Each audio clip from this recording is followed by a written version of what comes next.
যারা নিজের দেশের মানুষকে পুড়িয়ে মারতে পারেন, অদৃশ্য করে দেন, আপনার পায়ের আঙ্গুল তুলে ফেলেন, হাতের আঙ্গুল তুলে ফেলেন, ঘোর দুর্দিন পার করে আমরা 5ই আগস্টের পর থেকে কিছুটা হলেও স্বস্তির নিঃশ্বাস নিতে পারছি। আমাদের অন্তর্বর্তীকালীন সরকারের কাছে আপনাদের মাধ্যমে একটাই বক্তব্য, শুধু ফ্যাসিবাদের দোসররা যাতে মাথা চাড়া দিতে না পারে। আমরা যে গণতন্ত্রের জন্য লড়াই করছি সেখানে গণমাধ্যমের স্বাধীনতা উন্মুক্ত থাকবে, প্রত্যেকের কথা বলবে, এ ব্যাপারে কোনো দ্বিধা নেই। কিন্তু যদি ফ্যাসিবাদের যদি পুনরুত্থান ঘটানো হয় তাহলে তো সেখানে আমাদের কিছু কথা আছে।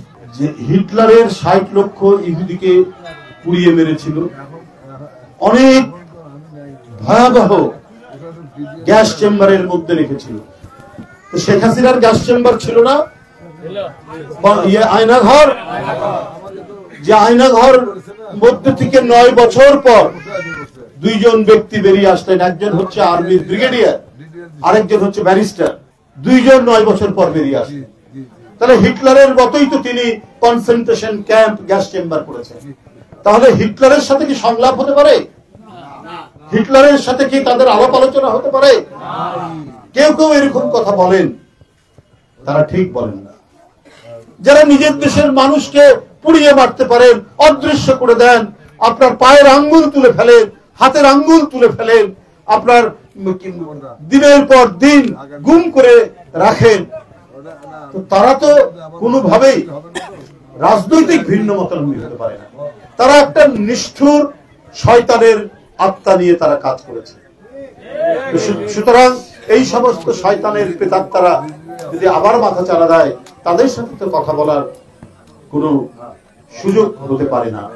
আমাদের মতো অনেক লোক মারা গেলে এটা হয়তো শোক ভোলা যায়, বয়স হয়েছে, কিন্তু একটা শিশু বাচ্চা, একটা কিশোর স্কুলের ব্যাগ নিয়ে সে যখন রাস্তায় দাঁড়িয়ে প্রতিবাদ করে, আর তার নিথর দেহ যখন হাসপাতালে নিয়ে যে তাকে যখন গোসল করানো হয়, কাফন পরানো হয়, তখন শুধু তার বাপ মায়ের বুকটাই ফাটে না, গোটা জাতির বুক ফেটে যায়। যেমনি ভাবে ফয়াজ, যেমনি ভাবে মুগ্ধ, যেমনি ভাবে আবু সাইদ, এইভাবে সারা বাংলাদেশে আজ শ্রমজীবী মানুষ, ছাত্র, এই যে আপনার কমরউদ্দিন খান, তারপরে আপনার শাকিল হাসান মানিক এবং জিল্লুর রহমান সহ বগুড়ায় যারা আত্মদান করেছেন, আমি তাদের প্রত্যেকের আত্মার মাগফিরাত কামনা করছি। আল্লাহ তাদের বেহেশত নসিব করুন। বিএনপির যারা নেতৃবৃন্দ এখন উপস্থিত আছেন, তারা সব সময় এই পরিবারের সাথে আপনারা দেখাশোনা করবেন, তাদের খোঁজ খবর রাখবেন। আমরাও যতটুকু সম্ভব তাদের আমরা খোঁজ খবর রাখবো।